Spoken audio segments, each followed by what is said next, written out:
Alrighty, hello everybody. Welcome back to the RejuveNation Summer Series, RejuveNation Building Resilience in Urban Native Youth, where we'll be talking about culture, community and connections, art and advocacy, and healthy environments. We are your hosts, the NCUIH Rivers of Rejuvenation Youth Council, aka RORYC for short. And we kindly ask that you guys place your name, organization, tribal affiliation, and title into the chat box. And if you are not affiliated with any tribe or organization, feel free to just let us know who you are. And with that being said, my name is Elena Yellowbird, and I am a Rivers of Rejuvenation Youth Council member at NCUIH, and I'm today's watch party host. Joining with me today are a few of my fellow Youth Council members. We have Marlon Cloud, Cameron Yanchik, and Michaeli Steen. In today's episode, we'll be talking about art and advocacy, making your own waves. Next slide, please.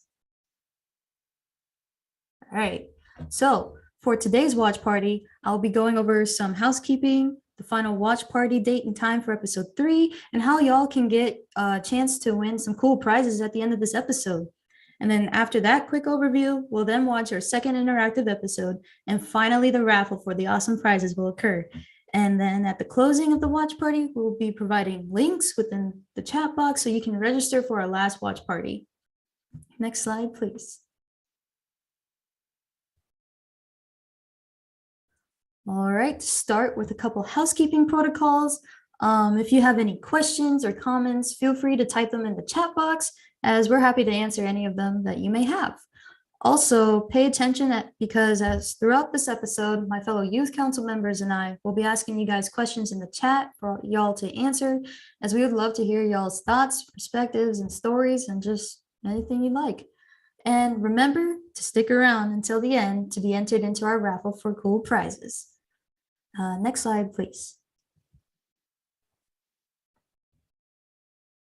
Alrighty, next I'd like to share with y'all our upcoming event. So this Friday, July 22nd at 7 p.m. Eastern Standard Time, we will be having our final watch party for the third and last episode of the RejuveNation series, titled Environmental and Mental Resilience as an Urban Native Youth. And a link to register for this event should be provided in the chat box. Next slide, please. Alrighty, once again, if you didn't hear it the first couple times I mentioned it, we will be doing a raffle at the end of every episode to give you all a chance to win some cool Native prizes, such as from different providers such as United National Indian Tribal Youth, We Are Native, and Center for Native American Youth, and many more. So don't forget to put your responses in the chat box and stick around till the end. And now, without further ado, I present to you episode 2 of the RejuveNation Building Resilience in Urban Native Youth Summer Series.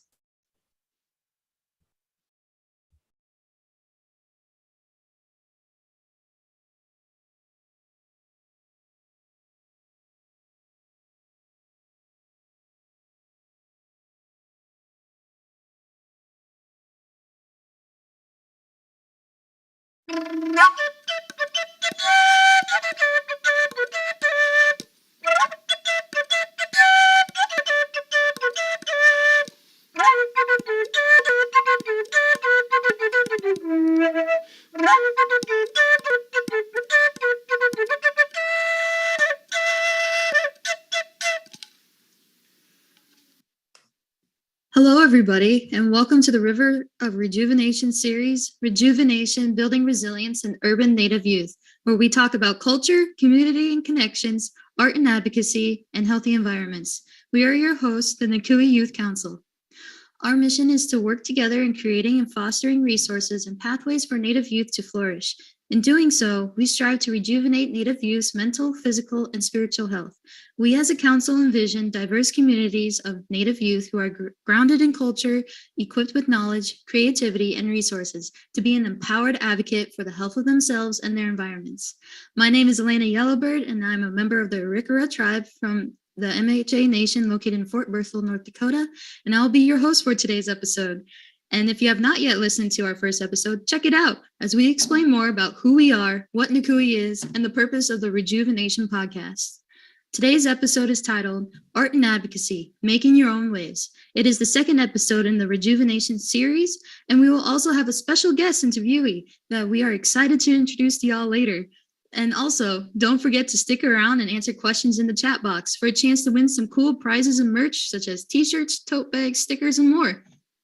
And with that being said, I'll now hand my mic over to my fellow ROR Council member, Jason Fisher, to help facilitate our first discussion. Hi everyone, Paveshev. My name is Jason Fisher from the Northern Cheyenne Nation, youth council member for NCUIH. And first, I will be addressing our first topic, which is how to use art and advocacy as a tool for empowerment through creative expression, as well as finding non-traditional ways to create art. So to kick off our discussion, I want to ask my fellow ROAR member, Marlon, our first question. What are some examples of powerful art that have impacted you? I would say that music is probably the most prominent art form that impacted my life. And it has shown me ways to empower myself, as well as it's just been a great tool I've learned as for advocacy. There's 3 artists in particular that have really been big influences on my life, and the first one is Lauryn Hill. I just think that she's so dope, and she's one of the very first Black female artists that I knew of, and just the way she carried herself, I think allowed me to empower myself. She has a line in one of her songs that she says, "How are you gonna win if you're not right within?" And so that just has always really stuck with me. Another artist that I look up to is Logic, and he talks about being a biracial rapper in a lot of his songs, which I can kind of relate to. Being an urban native, like growing up in the city, it's very different than life on the reservation. There's a lot of struggles that come with living in the city, and he also preaches peace, love, and positivity, which I love. And another artist that I feel has heavily impacted me is Superman, which is an artist from my reservation. If you don't know who he is, I suggest that you check him out, because he honestly does everything. He dances, he's a father, he's a comedian, he just does it all, but he's really an advocate for a drug-free lifestyle. And I think that's really important because it touches on like just overall wellness, like physical, spiritual, like the things you're putting in your body really affect your mental health as well. And I think that the reason I resonated with these artists the most is because they talk about real life problems, and they're able to advocate for the things that they think are important through their music. And I think music is just a really positive tool for like empowerment and advocacy, because it creates connections that transcend not only time, but space. Like I could be listening to an artist that's from like a different country. I could be listening to an artist from way back in the 90s, but that impact still is there. So I just think these artists are really great and provided me with lots of empowerment within my own life. Thank you for sharing, Marlon. And, as like a fellow hip hop head, I kind of like appreciate all these guys as well. And I just like to thank you for sharing, and just kind of like, I would also like to bring up the point that even though like they all make music, and even they're all in the same genre of music, there's still so many different things that they advocate for, and, different ways within their styles and everything. So moving forward, I'd like to ask Elena the same question. What are some examples of powerful art that has impacted you? You know what? You guys kind of stole my topic, but I also agree that like music's my favorite form of art that has impacted me the most. Like, honestly, I could rant on and on about music. Like, even when people ask me, like, what kind of music do you listen to? I just tell them the ABCs, right? And then they give me that funny look, like, what's the ABCs? Like, what's that? And I'm just like, anything but country. And then everyone's just, busts out laughing and stuff. But yeah, as I was saying, there's like a ton of artists out there, and I grew up on music. It's usually my go-to. And I want to say that it's hard to choose favorites, but I'll talk a little bit about one of my favorite like rock artists in particular, Shinedown. I really like the message they always try to send with their music because there's one song in particular. It's called Unity, and it always just this song has resonated with me so much. Like I could talk for hours about this song, but I won't do that here. And, but one of the lyrics in particular, is called, "So have you ever been caught in a sea of despair, and your moment of truth is the day that you say, I'm not scared?" And I don't know, this one just resonates with me the most because it's like whenever I'm drowning or like feel like there's just a heavy load or a burden that I'm like having to deal with, that there's just that moment where like I gotta say I'm not scared and I know how to swim and I can take it with me and like I'm okay. And the greatest feeling is that I was able to see these guys in concert perform this song live. And if you get that opportunity, it's amazing. Like you should try it, you should go, because it's awesome to see like a community of people around you who listen to this music as well. And it's not just like you're the only one in the crowd. Everyone's jamming together, and like it's such a beautiful feeling. And I think that's a very powerful form of art, whether people recognize it or not. I 100% agree. And especially about the part where, seeing them in concert. I live in Montana, so the most concerts we get are country concerts. So I kind of have to leave some places to get to hip hop concerts. But yeah, thank you for sharing something that, feels impactful for you. And I think it really ties in well with the advocacy of mental health and just, how much music can help with mental health. And mental health is something that we'll talk more about in episode 3 of the podcast. But for now, I'll go on to our next question, which is, how can art be used as a tool for advocacy and empowerment? And I'd like Marlon to start. So I really like this question because I actually took an art history class my last semester of undergrad, and that was just like such a really cool class because in the beginning of it, they talk about how human beings, like we just have an innate desire to create things, but not only create them, but we like them to look aesthetically pleasing. And we also just have an innate desire to connect with one another. We're not just, singular human beings. We thrive off being connected with others and having community. And I feel like we kind of just all long for that understanding. But I guess I would say art is essentially like a reflection of who we are and our world and its current state, which is why it can be used as a tool for advocacy, because it's another form of like the news. You could look at an artwork and kind of feel like what's going on in the world, but it provides that deeper connection as well. And whether that leads to action or not, it can change someone's thought or it can change their perspective of things. And just for example, like architecture can be a form of advocacy because you can advocate for Mother Earth, like where you're deciding to place certain buildings, and you can advocate for accessibility for people who, they have trouble accessing certain types of buildings even. But even with fashion, you can advocate for Mother Earth by thrifting. You can advocate for gender like fluidity, and fashion just overall provides you with a sense of empowerment because you can honestly dress however you want. And I think music and movies and literature for sure are more popular art forms, and they advocate for like representation, and that provides empowerment for like marginalized people who aren't really in these spaces.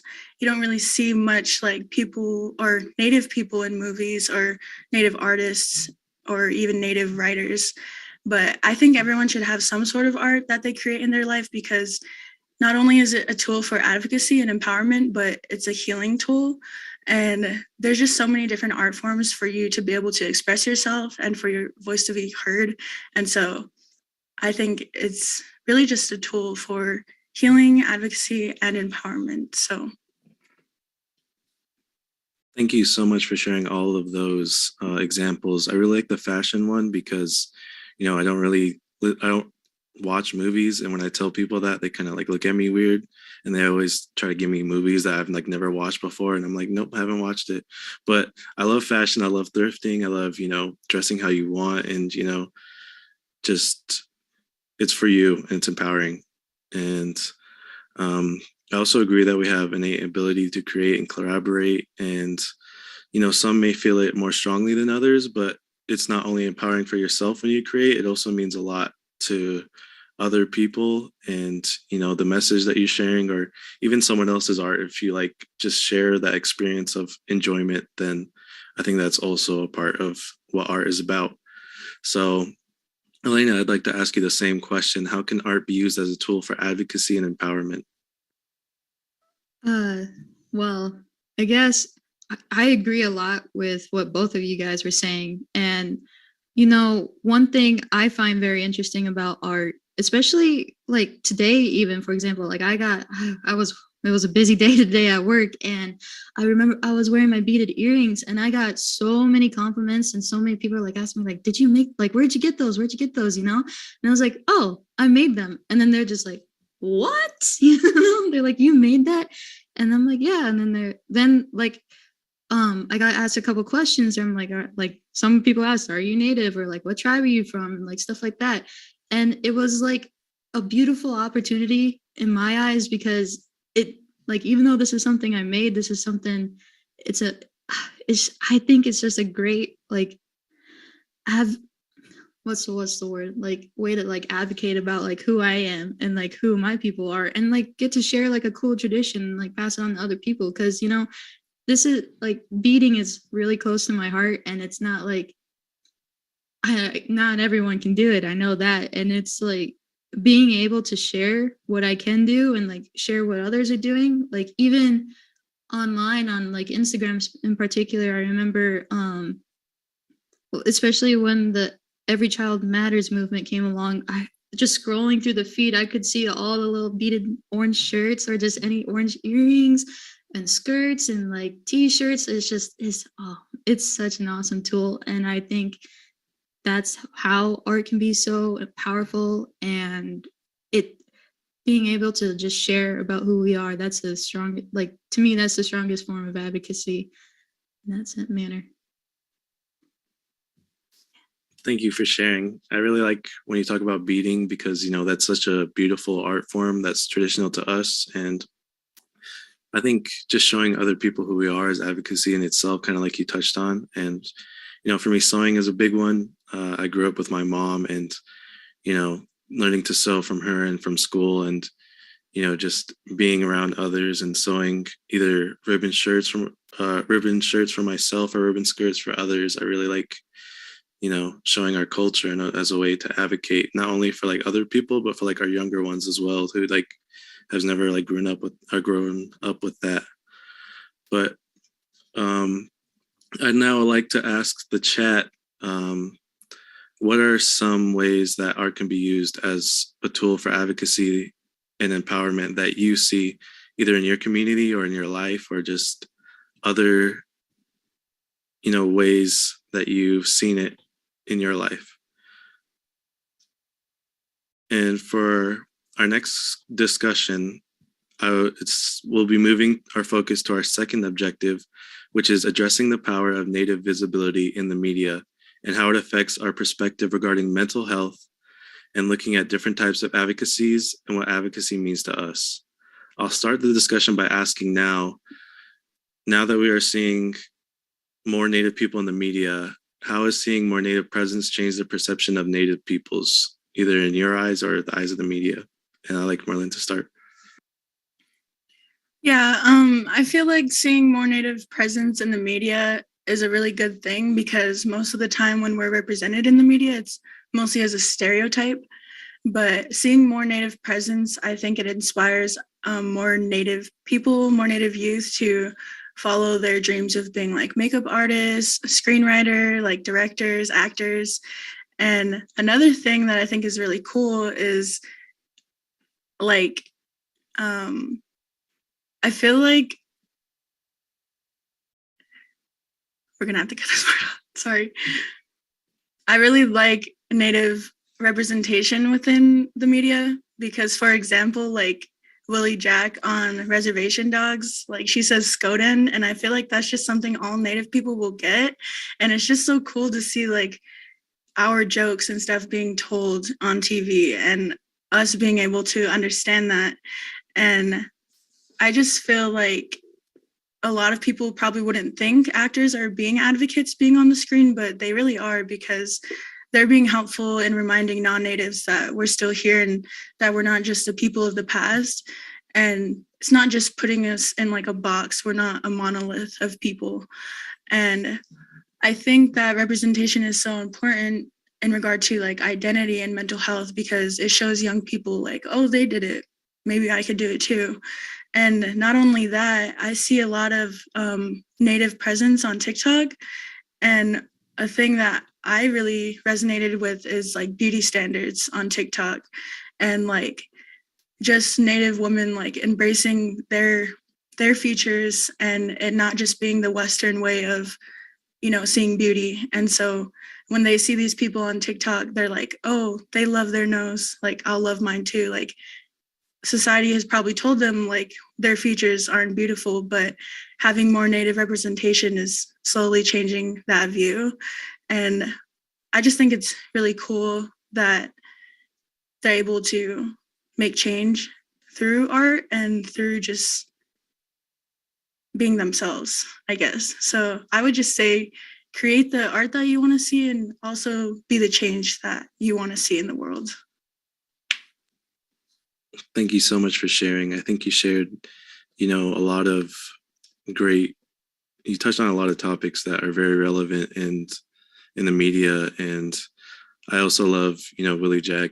Another thing that they say in that show is Sonics with an S. And I think that's so funny because I've never heard anybody that's not Native say Sonics.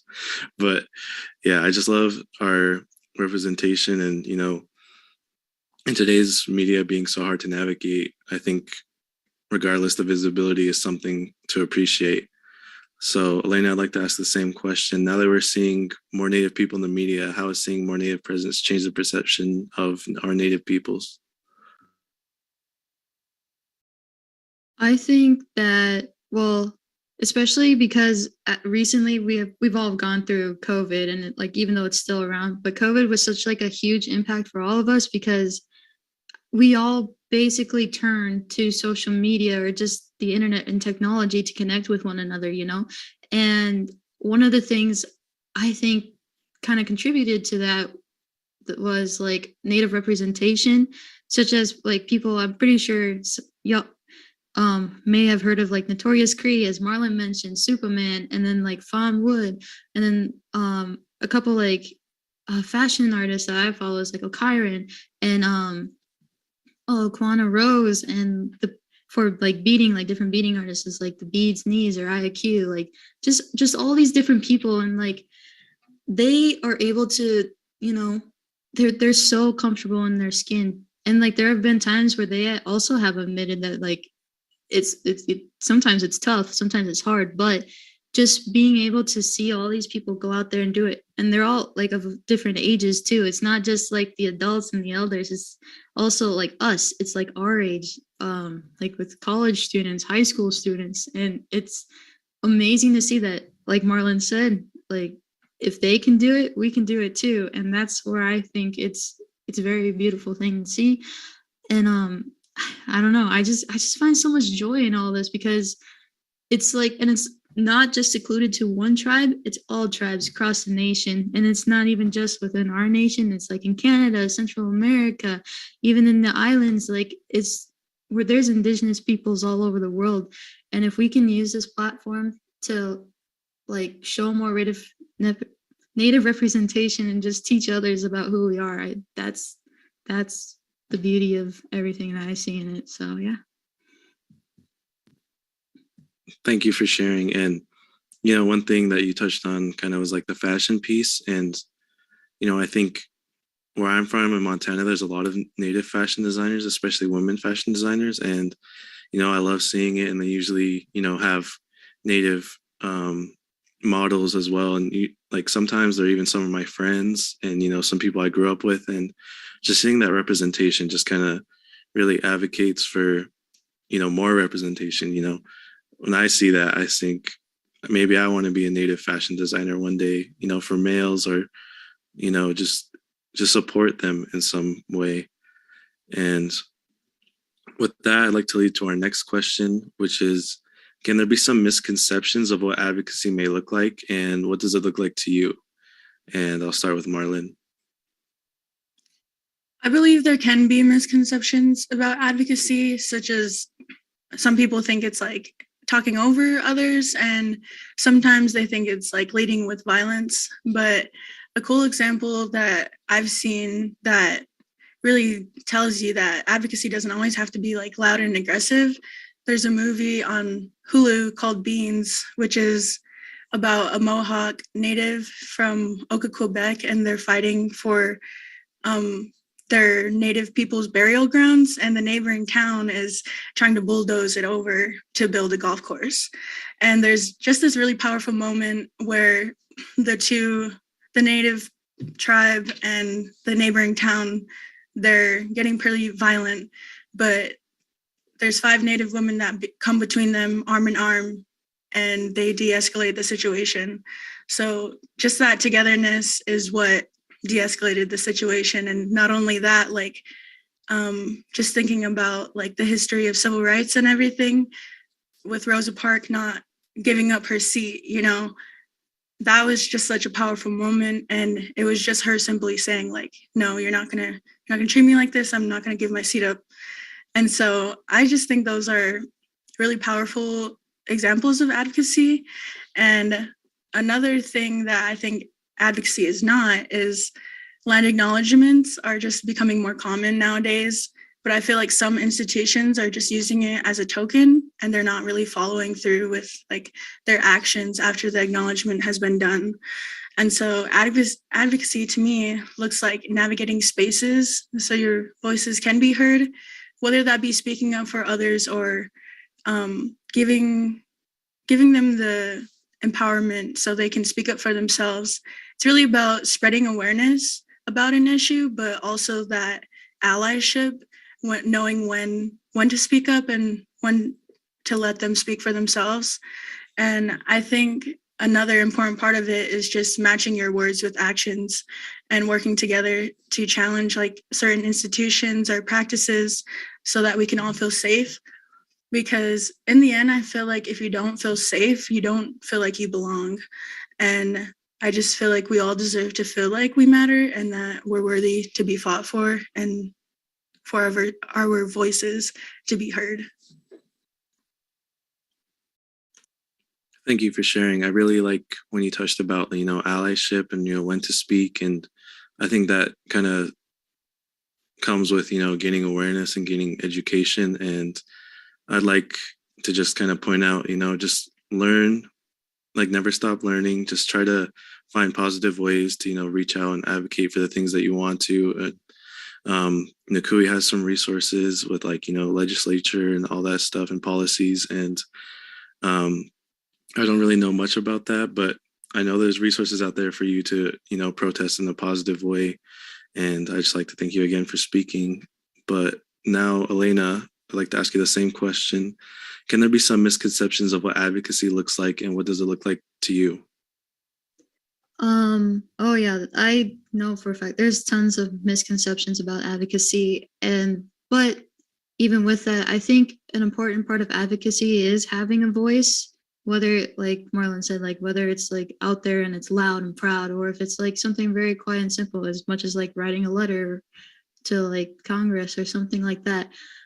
But an issue with advocacy, in order to do that, I think you have to address shame, or like being afraid, and just you have to be, in order to like attack that shame, is you have to be able to open up and be vulnerable with people. And I know that's a very hard thing to do, and it's a lot to ask, because even myself, it's hard to be vulnerable and be open. And I can't agree even more. Like even in very like tough situations where like I've heard multiple times from like my parents to like warrior up or tough it out or quit crying, you're a strong Native girl, like come on now. Those are kinds of things that I just get told. But And I remember I would used to get very mad at them because I'm just like, I'm so quiet. Like, no one's going to want to listen to what I have to say. No one's going to want to hear it. Like, what's the point in sharing? And it really wasn't until I was older where I was like, okay, maybe this was not like the best approach, but that I came to the realization that it's okay to feel shame. It's what you're going to do afterwards. Because if you just let that shame fester and boil, it'll continue to like fizz up and just burst, and you're not gonna be okay with yourself. You're gonna just feel all these negative feelings. And I know when my friends like search for me up, like a question I like to think of if I'm going to comfort them, or just even when I'm doubting, is just what would I tell my loved ones when they're like struggling or going through tough times? And there are 3 things that usually come to mind, and that is to be kind to themselves. Because it's very tough, because like once you get inside your mind, that's the thing that is pretty much stopping you from doing anything else. And so I like to remind them that, hey, it's okay. It's nothing's your fault. We're going to get through it.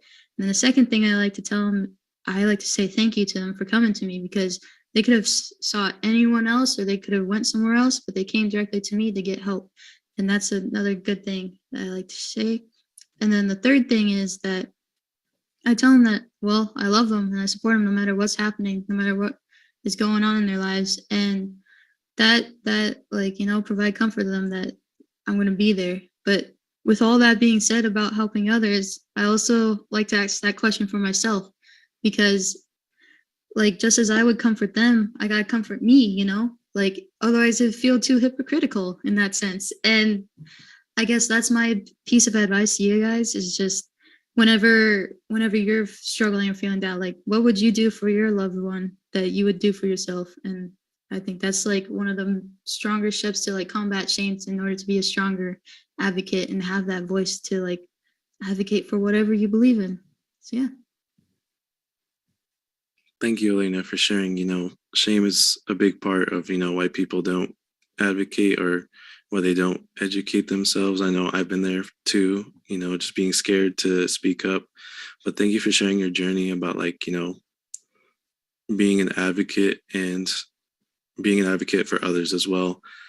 And I'd also like to end this by asking the chat the same question. Can there be misconceptions of what advocacy may look like, and what does it look like to you?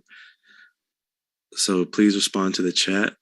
And that is the end of our objective. And now I will pass it to Marlene, my fellow Rivers of Rejuvenation member, to introduce our guest interviewee. Thank you, Jason. I'm so excited to introduce our guest interviewee, Maya Rose Dittloff. Maya Rose also goes by Many Pipes Woman. She is a queer Mandan Hidatsa and Amskapi Pikuni Blackfeet writer, director, and producer from the Star School region of the Blackfeet Nation. Maya is a member of the WGA and works in film and television. She was trained at UCLA in the School of Theater, Film, and Television, and in 2019, she served as a fellow with the LA Skins Fest Featured Writing Lab. Most recently, she worked as a staff writer for AMC and AMC+. Beyond filmmaking pursuits, she has long been involved both locally and nationally in Indigenous rights activism. She has served as ambassador to the American Indian College Fund, American Indian Business Leaders, and in January of 2019, Maya was formally recognized as the Emerging Leaders with the Sovereign Bodies Institute, an organization dedicated to MMIW advocacy. Maya is currently a founding board member for Young Entertainment Activists, a member of the Panavision and Made in Her Image inaugural Catalyst cohort, and a LIFT Fellow with the Native Arts and Culture Foundation. We're so grateful to have Maya here with us in this space to speak on art and advocacy. Welcome, Maya. Hello, thank you guys so much for having me. First, I want to say thank you guys so much for your wonderful answers and questions before this. You guys are also incredibly inspirational and mindful, and I just wanted to take the time to thank you guys also for your wonderful answers. I do a lot of the work that I do for specifically the younger generation. I've got 2 younger siblings. and they're really what pushed me forward. So hearing you guys speak today was such a comfort and so amazing. So thank you guys so much for, all of your amazing words and for having me on the show today. Of course. So to kick off our discussion for our third and final objective, which addresses how to use artistic tools and examples of powerful art that create change in the past and present, I want to ask you, what unique benefits does art bring to creating change? I mean, there's so much that can be said about, the benefits of art and what it brings to us and what it helps us with as Native people. I think first and foremost, any conversation about art is really a conversation about empathy through whatever medium it may be in. So, I'm a writer and a filmmaker. So my tool is stories, and sometimes that's, written on the page, sometimes that's on screen.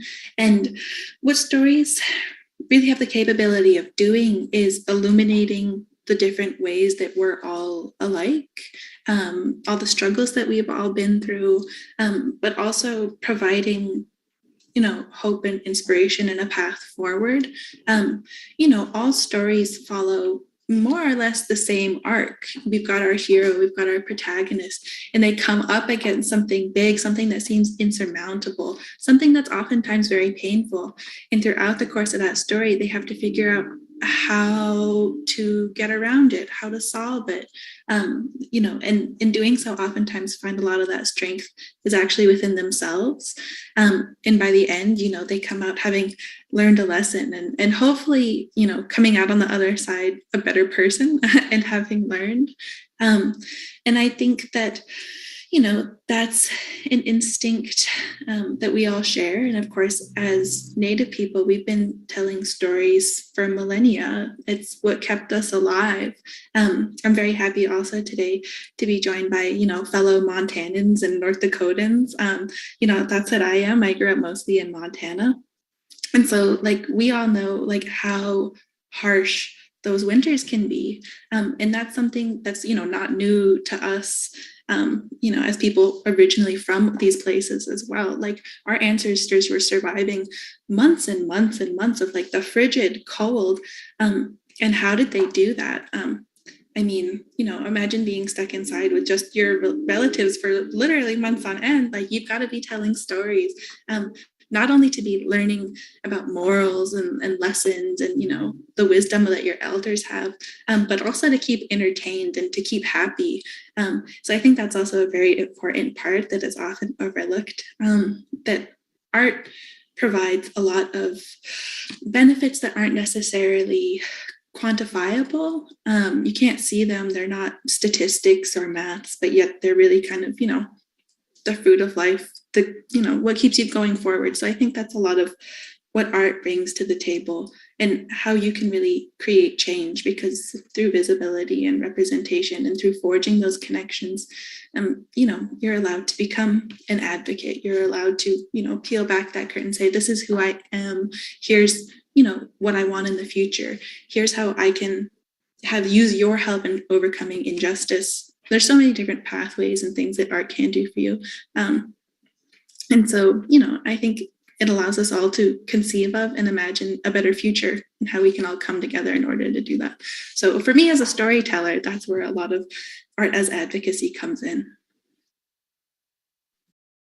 Thank you for sharing just such powerful words and sharing your knowledge, being the field that you're in. I think it's really powerful to hear from someone who is Native to be in these spaces and just hearing all the unique benefits that you've learned and probably that we know as well, but it's probably just something that doesn't come to mind. So just reminding us of all these unique benefits that art does bring to creating change.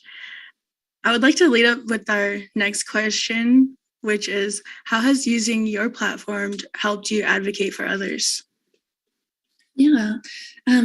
So very good question. And I think first I want to preface with, I never thought I would be a writer.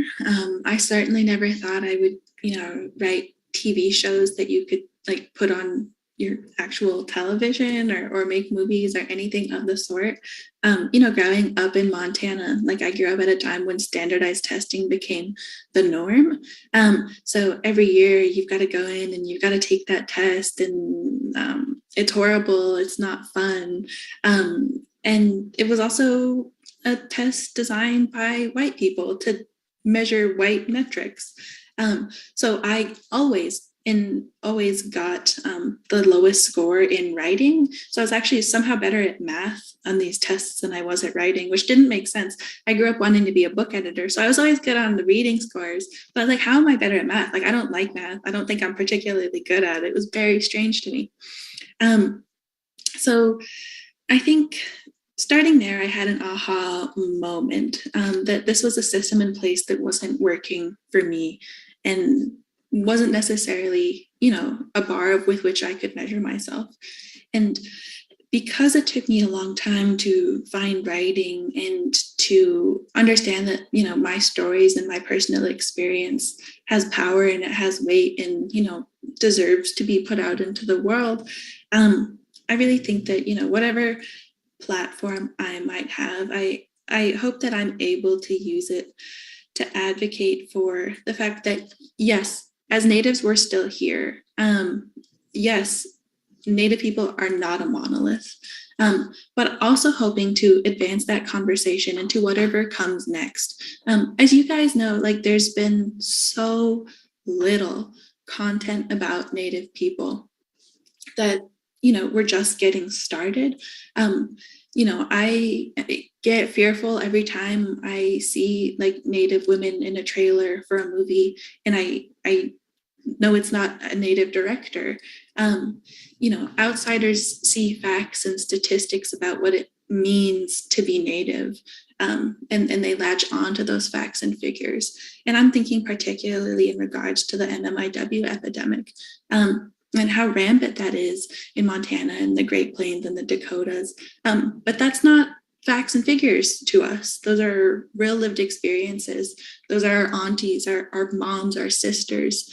And so hopefully my stories as I continue to write and continue to create serve as a base layer of education so that, people understand that like we're human too. We're not just facts and figures. We experience a wide breadth of human emotion, and we're not just the stereotypes that film and TV has put us into. So breaking those barriers down is a lot of how, I hope to be an advocate, but also quite literally in terms of outside actual screenwriting and filmmaking. I do a lot of work with various organizations right now, working on a document alongside a nonprofit named Free the Work to build out an ecosystem report on the state of Indigenous representation in the United States specifically. Because other countries like Canada, New Zealand, they have some amount of public funding. So it's a little bit easier to get stuff made because film and TV just costs so much money. So hoping that as we go into the future, the work that I do as both a writer and creator, but also just purely on the activism side, starts to break down doors, and that more and more Natives are able to tell more and more stories. It's so awesome to just hear the work that you've been doing. And I think you touch on a really cool topic for urban Natives, that sometimes moving to the city, you struggle, in a space that wasn't really built for us. And in regards to like your MMIW efforts and just what I previously said, I actually had to do I chose to do a research project on MMIW, and I struggled, finding the stats and trying to present it in a way that I felt was meaningful. And I actually translated my data to poems, and to me, that just felt right. Like, these are their stories, and you're gonna feel their pain in the words that they're saying, and it's not something numbers can really translate. Mm-hmm. And so I'm really happy that you touched on that topic, and really grateful for you sharing your knowledge with us. I would like to ask you our next question, which is, what do you think you advocate for most in your work? Yeah, so I touched on it a little bit. I think I will always be invariably drawn to telling stories about, Indigenous women, the strength of Indigenous women. And again, that's something that's been denied to Native women on screen for so long. And of course, breaking all stereotypes. Of course, because the film industry was born and birthed by, white filmmakers, it's a very binary way of thinking. So of course, there's a lot of stereotypes about Native men that are incredibly harmful to our communities as well. The fact that you've got to hide your emotions in order to be a man, it goes on and on and on. But I think that, I mentioned earlier that, a lot of the work that I do because of my siblings. I've got a sibling that's 1.5 years younger than me. And then my younger brother is 12 years younger than me. So there's a big gap there, and that's a generational divide. And so what I'm working to do is trying to make the content that I wish I had when I was their age. And that I could turn on the TV, and the fact that, people in your age group, the kids of the next generation, will be able to turn on the TV and watch Reservation Dogs and see Willie Jack is so amazing. And that's a new modern interpretation of what it means to be Native. And there's so many ways to be Native. I had co-written a feature film, and then we shot a short film version of it. And while we were doing that casting for that, one of the actors auditioning said, thank you for just writing a different take on what it means to be Native. I am so often auditioning for parts that feel so stale and tried and stereotypical, and I think as we move forward in time, we'll see even a growth out in what it means to be Native. And so I, also think that working for future filmmakers that are going to come up behind me. Last summer, I shot a short film called Dogwood, entirely on the Blackfeet reservation. I was the writer, the director, the producer, the costume designer, the production designer, the editor, the colorist. And, it was also a family endeavor. My dad, who had never touched, a C-stand, we put him through a mini school on here's how you set up a light. My cousin, who had never touched a real cinema camera, we had a little camera school. My partner's a cinematographer, so I'm able to rope him into a lot of my projects here. But also trying to find a way to quite literally ask, how do you indigenize film sets? Because it's so hierarchical, and coming from Native communities, that's so foreign. I think, a big part of all of our communities is you've got to listen to elders and children alike, and that everyone has a voice. And it's not necessarily that way when you're on big sets. And so going out of my way to figure out the semantics of how do you indigenize film shoots.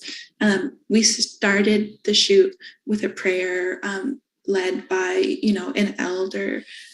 My grandma, who was an Okan woman, was literally the cook for our shoot. So every meal we had was cooked by my mom and my grandma. So rethinking the ways that we can come together and tell stories, and without huge amount of money, because that's always going to be a prohibitive factor.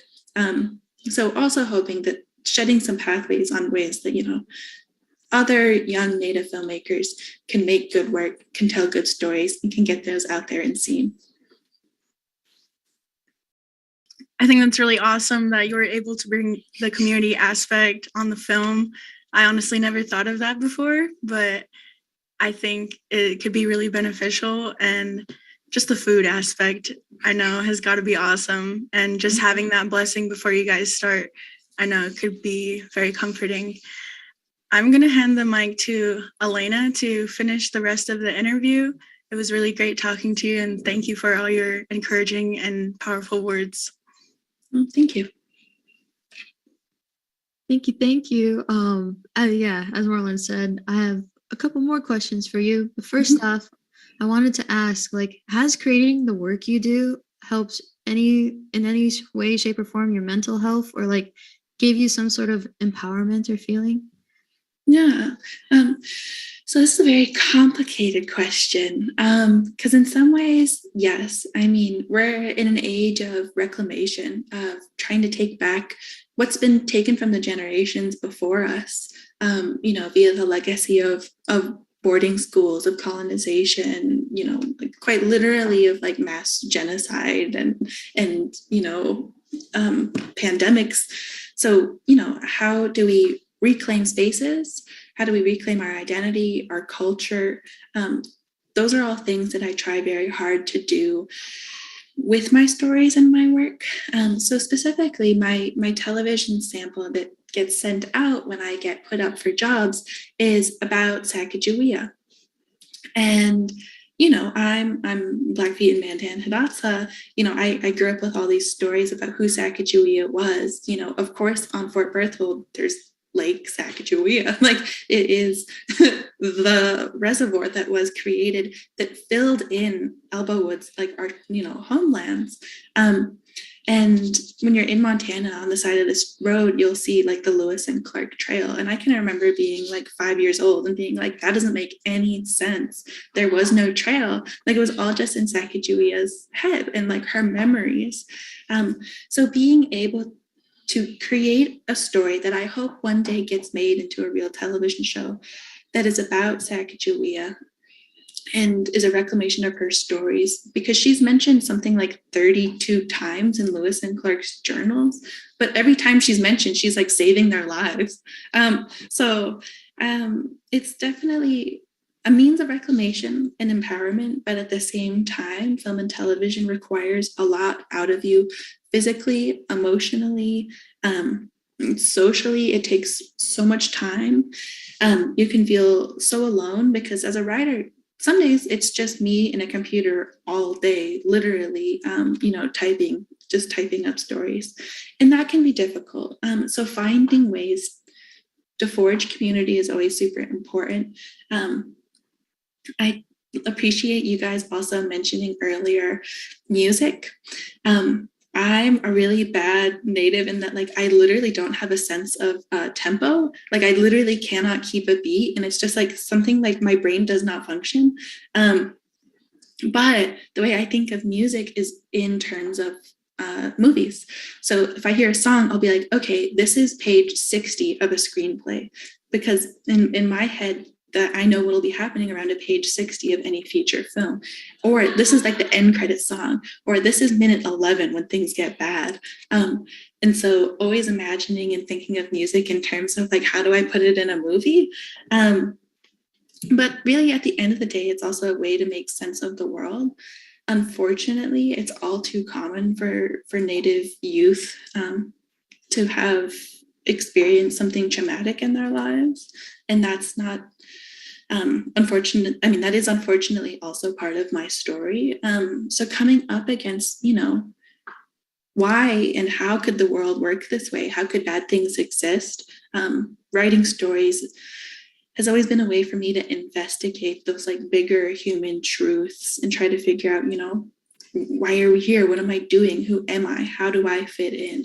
And that's always been a means with which to, connect who I am to the work that I do, and something that gives me back some of that kind of, mental health, the drive to keep me going. But then there's also like just long hours on set. That short film I filmed last year, some days we were on set for like 15 hours and I was standing all day. And so there's also a physical toll, but I think that, thankfully, I mean, I'm not doing that every day, but, important to keep in shape so that you can also be on set for 15 hours a day if you need to. Honestly, especially with that last part, the physical aspect, I couldn't agree more. Because like one thing to combat mental health is just having some sort of exercise in both, like, at least in my eyes, that keeping yourself in good shape and good condition, like that's beautiful. And being able to share, and like thank you for sharing that, like that there's multiple outlets to like cope with your mental health. And it was really powerful to hear that, just writing stories, because as you said earlier, storytelling is like such a huge part of our culture, and be able to like create something as like your outlet, like it's so beautiful to see. And with that being said, I have another question for you. And who are some of the people that like in the art or entertainment industry that like have influenced you? Yeah, a very good question. And I think it's so important to be super mindful of the content that you take in, because in some way, shape, or form, you're shaped by the people around you, the things that you see, the things that you watch. And I remember the first movie I saw in theaters, specifically in Missoula, Montana, at the Wilma Theater, was Spirited Away. And I saw it in like a theater that's like practically a closet, and now it doesn't exist anymore. But I would have been like young, and I was just blown away. And I still am if I sit down. I literally watched Princess Mononoke last night. So I think, the Studio Ghibli movies, Miyazaki movies, incredibly shaped who I am, because they're able to be referential and a little bit of historical, but also like magical and fantastical. And there's strong women, and they're, fighting for what they believe is right. But yet it's also beautiful. I was able to go, I live in Los Angeles now. I was able to go to the new Academy Museum, and they had an exhibit on the Studio Ghibli movies. And it was beautiful. And they had, a big tree that you could walk through. So that was like a childhood dream come true. But I also remember the first time I was in a theater and knew I wanted to be a filmmaker was after watching Moonlight by Barry Jenkins. I literally turned to my father and said, like, that's the type of movie that I want to make. So Barry Jenkins, and I would love to work more in independent cinema. I want to create my own stories. I also, I love every type of genre. I've got a feature film that I would love to make that's a psychological thriller / horror, and it's a Blackfeet ghost story. And I think that's also something we'll begin to see into the future here, is Native stories bridging out into other genres, which is something I'm super excited about. I would love to write in high fantasy. I would love to create something in that world. But I literally keep a list on my website of movies that are perfect to me. So that also includes like Pride and Prejudice, Mad Max Fury Road, The Handmaiden, Y Tu Mama Tambien, Boy by Taika Waititi. And I love everything that Taika's ever touched, down to even just like pretending to be asleep at the Oscars is so fun and so funny. But yeah, also shows like Avatar: The Last Airbender. I'm a person that is always putting puzzles together. That's just how my brain works. And because I grew up wanting to be a book editor, I'm always thinking of like, how do we fit this into a cohesive thing? And I'll always be working in adaptation. So I'm very much a person that keeps references, that keeps tabs, and is always trying to like incorporate elements of the things that I love, from TV, music, movies, outside, like hiking and learning, my traditional plants and medicines.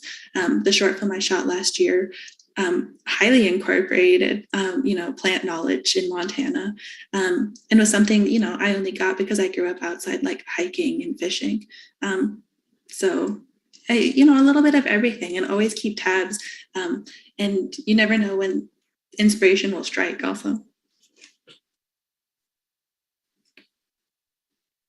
Yeah, 100% I couldn't agree more. And not gonna lie, when you said that Studio Ghibli has been a big influence for you, like that also I can agree. It has been a big impact. Just even seeing just the art within the movie, or just like how each scene, and like also realizing that it's animation is a big process, even in just the movie industry itself. And oh man, there's so many other films. And then you also mentioned Mad Max Fury Road too. Like that was a good movie that I really enjoyed as well. And honestly, you're right. I like whatever you find interesting or whatever is sort of like entertainment is like it's going to influence who you are and like the things that you do, the things that you like. And I also want to ask the viewers like to mention, hey, what are some things that you guys like and what whether it be in the art industry, entertainment industry, and like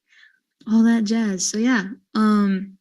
I also have one final question for you, and that is, why do you think it's important for Natives to have representation in the media? Mm-hmm. We've, touched on a lot of it so far. I think it was Marlon originally that said, we're not just relics of the past. Like we don't just exist in history. All too often when people talk about, Natives or Indigenous folks, they use the past tense, which is like crazy. Like how could you remotely think and understand that like we're not here? So in the same hand, we're also not symbols of the Wild West and the past that once was. We are not of the American mythos. We are our own sovereign nations. We are our own peoples. And, it'll take a lot to overcome stereotypes that have just been able to proliferate since literally the beginning of filmmaking. Film was birthed by Thomas Edison in New York, and one of his first film reels was I think just titled like the Sioux Ghost Dance. So it was literally filming natives dancing. And so, that's how film was born, in this gross mistranslation of a traditional practice. So it's going to take, and that was over 100 years ago. So it's going to take a while for us to get it right. But that's entirely up to decision makers and the money makers giving Native creators and writers and directors and producers and actors a chance. And finally, we're getting that again started. Of course, we've got, amazing examples of Reservation Dogs and Rutherford Falls. And I wrote on the show for AMC Dark Winds. And I'm not going to say that we got everything 100% right, but I'm going to say that we worked incredibly hard to try and get everything right. And so we were able to bring jobs to Indian country. That's something that's never thought of. There's so many roles, from, horse training to catering to putting up lights, everything. Like there's all types of jobs that exist in the film industry. So I think that's very much my goal, as someone that exists in the film industry, is to use it as a tool again for reclamation. And that's my goal always, to find any means with which I can indigenize the process and include younger folks in that conversation. And so we always have to ask, how are we creating paths? How are we bringing up the next generation with us, so that we can get more and more stories about Natives? What about, the boy that's a skater that, lives on the res? What about, the non-binary child whose family relocated to San Francisco in the 70s and has to, figure out who they are? There's just so many different ways, again, to be Native. And I think that, it's hard to feel like you're enough a lot of the times. So I think that, I try to create stories, that show that we're a spectrum and we can exist in any way, shape, and form. And, hope to continue doing that work for a very long time. Thank you, Maya. Wow. There was a lot you said, like, especially, I didn't even realize that Thomas Edison, like, used their, spirit dance for just the start in the film. Like, that was amazing. That mind blown right there. But yeah, I couldn't agree more. Like the film industry, like the more you talked about it, I was like, oh yeah, like, cause you gotta do design and sets and crew. And then like, even if with our own culture, like I remember like, what was it? The movie The Revenant, like even that we needed some language, or even smoke signals. Like there's just all these movies and shows that were popping up in my head, and it's just, I was like, this is what we need, and this is what we should do, or like to get representation out there and to get more of our own peoples, like, a chance to like take a step forward and like find different spaces. And that's such a beautiful thing. And so I want to say that's all the time that we have today, you guys. And I'd like to thank everyone here to, joining for today's episode, Art and Advocacy, Making Your Own Waves. And it's just thank you so much, because like, thank you, Jason, thank you, Marlon, thank you, Maya, like for sharing all of our stories and just being absolutely vulnerable and providing like different insights, and just to give us like the greater tools to like become better advocates for advocacy. And as this episode comes to a close, I like to ask the viewers to please stay tuned, as we will be providing you all with the link to enter a raffle in the Facebook live chat shortly. And also to please join us for a third and final watch party for episode 3, titled Environmental and Mental Resilience as Urban Native Youth, this Friday, July 22nd at 7 p.m. Eastern Standard Time.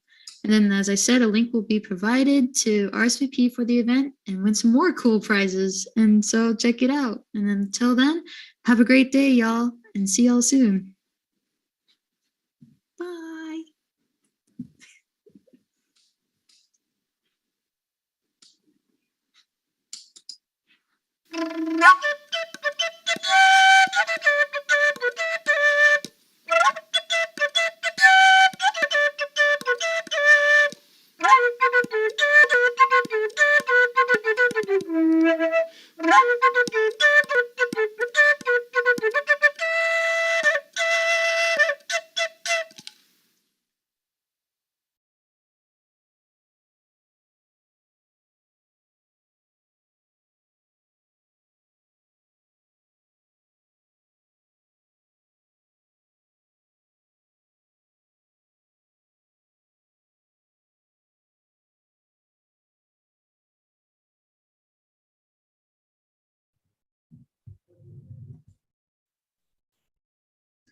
Alrighty, welcome back, everyone. Thank you so much for your amazing responses and just sharing your thoughts and stories with us about like where you use creativity as an outlet for protecting your mental health, or just how you felt Native representation has been on the rise through advocacy, or just sharing different Native people that who has made a big difference in your life. So thank you again. Uh, Before we start today's drawing, I once again want to reiterate that our final watch party event is going to be this Friday, July 22nd at 7 p.m. Eastern Standard Time. And a registration link has been provided in the chat for you to register for this last episode. Next slide, please. And now it's the time you've all been waiting for. And I believe there should be another link, but this one is for the raffle for a chance to win, well, the awesome ǔkkayǔ merch that we have provided for you guys. So when you click on that link, please fill out the very simple form where you'll be drawn into the raffle. And when you are done with that, please type the word done in the chat box. And yeah, we'll let you guys do that real quick.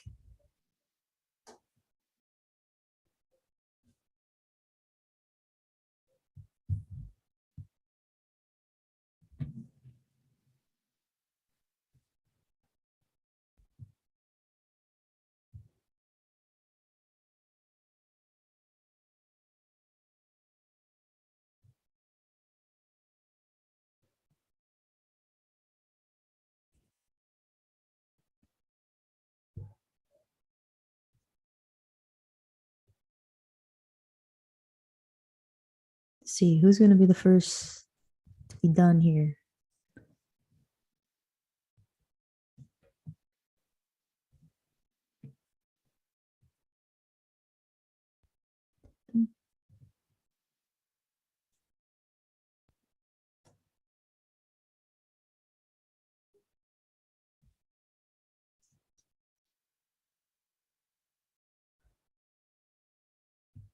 All right. Well, I'm not sure yet if it is done or not, but oh wait.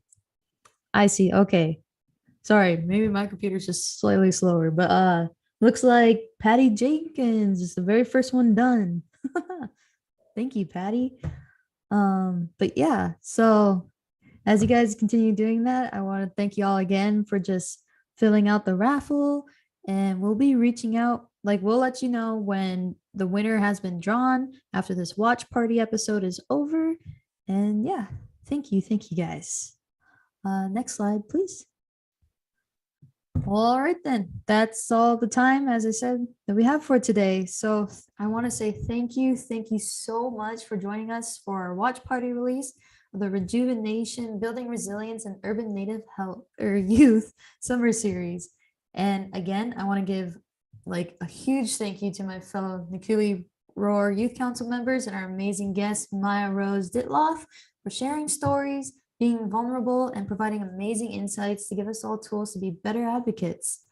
And as I said, please join us for our final episode watch party titled Environmental and Mental Resilience as an Urban Native Youth this Friday, July 22nd at 7 p.m. Eastern Standard Time. Make sure you check your time zones. And then, as we already have, I believe earlier, a link has been provided to register for this event in the chat. And it's the final chance to win some more cool prizes. But so yeah, until then, I'm blessed to have you all here. And I want you all to have a great day and to see you all next time.